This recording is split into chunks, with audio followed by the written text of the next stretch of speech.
Assalamu alaikum wa rahmatullahi wa barakatuh. Bismillah ar-Rahman ar-Rahim. Mr. Chairman, ladies and gentlemen, thank you for having me. Many thanks to Saudi Heart Association for inviting me.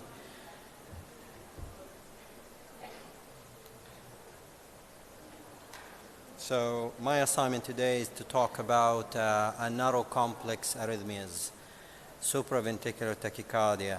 So let me ask the audience, what is the differential diagnosis of supraventricular tachycardia? So this is a dynamic ECG session, so please interrupt me anytime, raise your hand, raise your legs, shout, whatever, scream at me, I don't mind. So please, I want you to ask me, interrupt me anytime. I will be happy to answer all your questions. ECG is the best invention, and everybody should master it. So when I say SVT, supraventricular tachycardia, what the differential diagnosis of supraventricular tachycardia? What are the possibilities? Can you raise your voice? What are the possibilities? I want somebody to speak out loud, please. I know this is the first session of the meeting, so anything? I will not continue. So somebody speak out, please. So what the possibilities?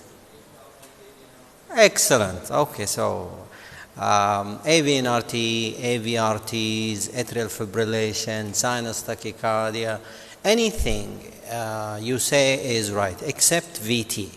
So if you say any arrhythmias, you will be correct.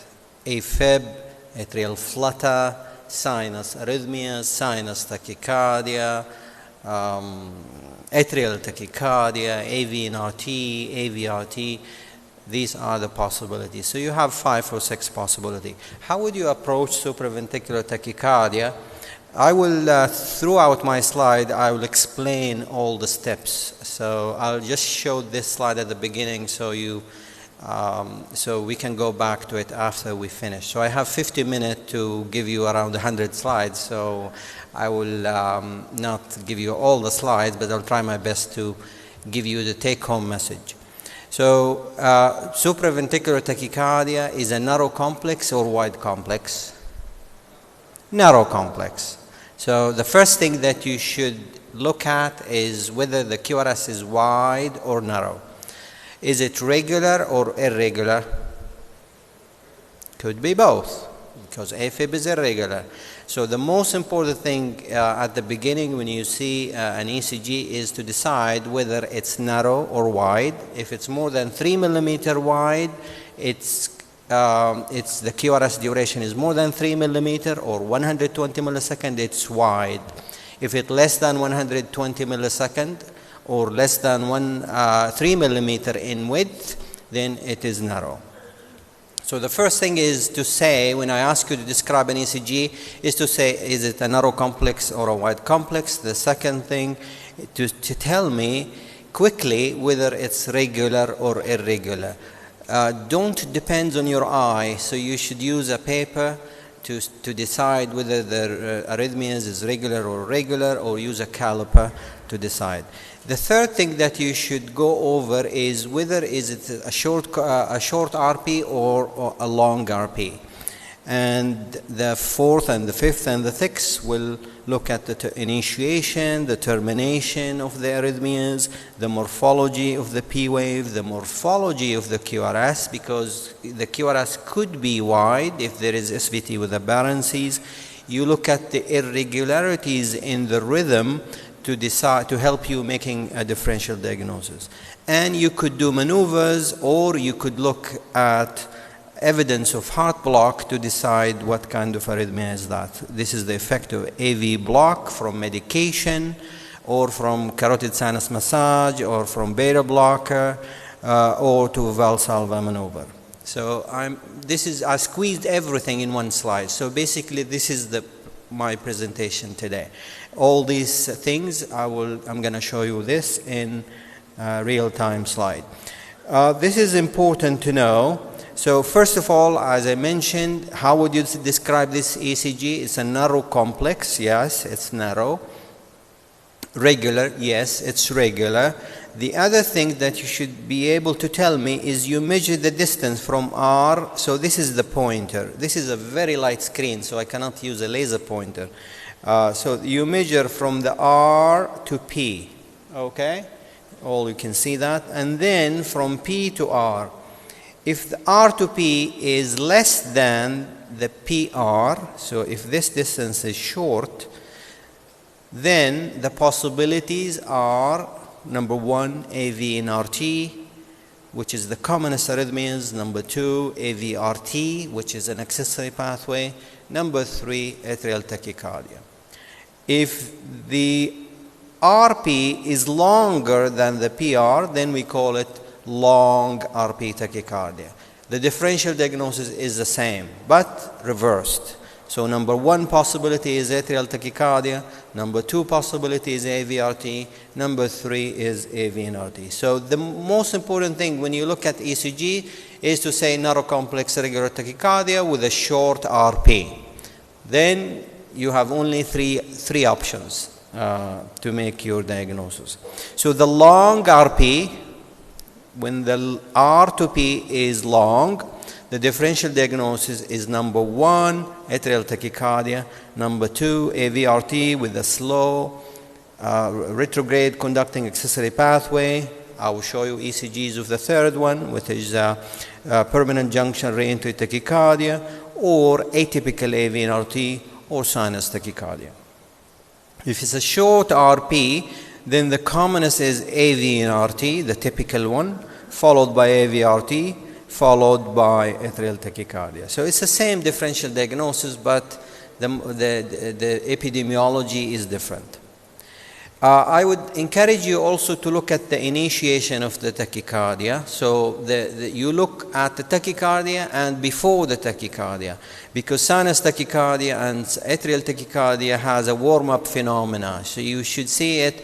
The heart rate is 120, 130, 150. So you see this beautifully on the Holter monitor. While usually AVNRT, AVRT starts suddenly within 1 beat. So sudden initiation is consistent with reentry tachycardia. Gradual beginning is consistent with atrial tachycardia. The other important things to consider is how would you measure the rate? Measuring the rate is very important. Tachycardia is what the heart rate of tachycardia? A heart rate more than 100. Excellent. So 100 means the RR, you measure from R to R, is less than 3 boxes. This is 1, 2, 3. If it's less than 3, it means that the heart rate is more than 100, because 300 over 3 is 100. Okay. How would you calculate the atrial rate from P to P?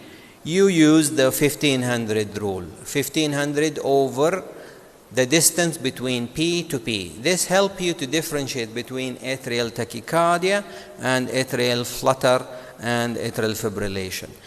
The atrial tachycardia rate is usually less than 250.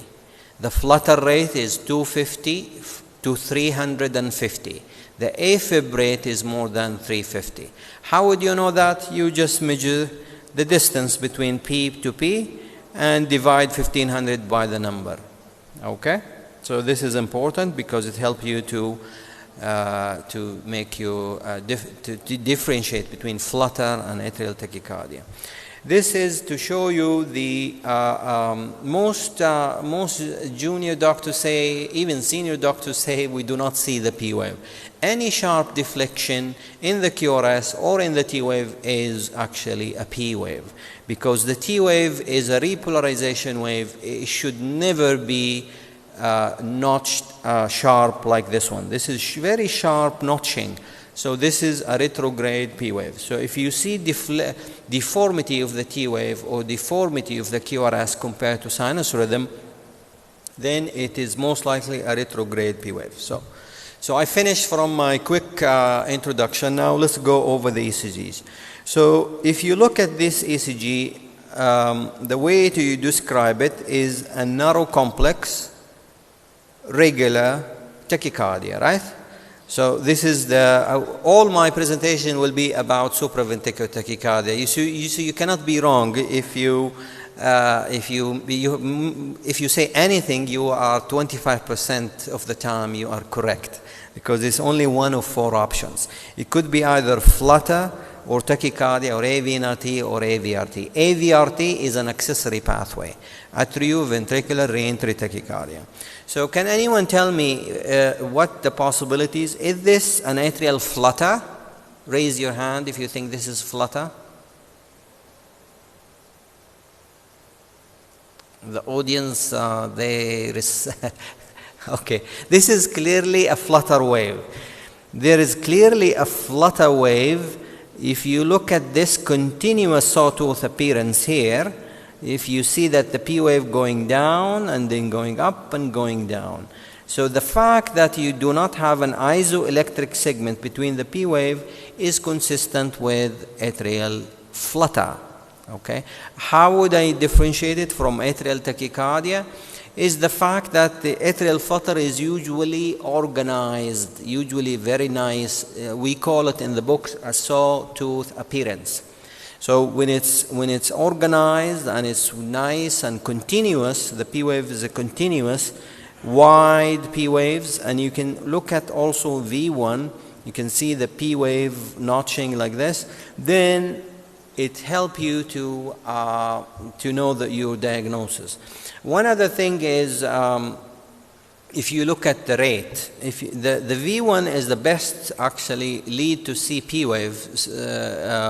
It shows the P wave very well. So if this is a P wave and the other one is a P wave, what's the P wave rate here?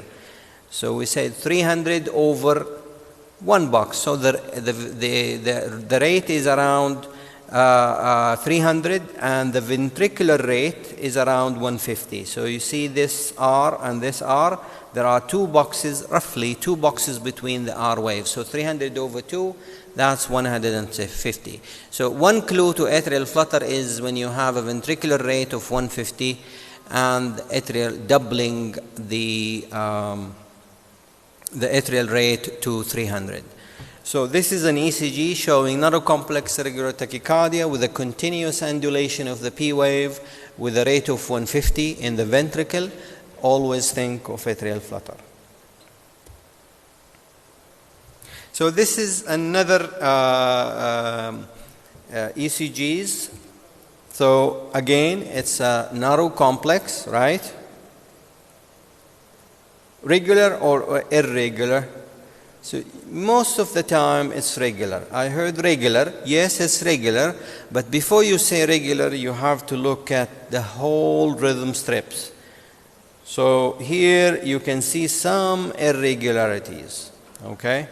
So the fact that it is irregular immediately rule out accessory pathway.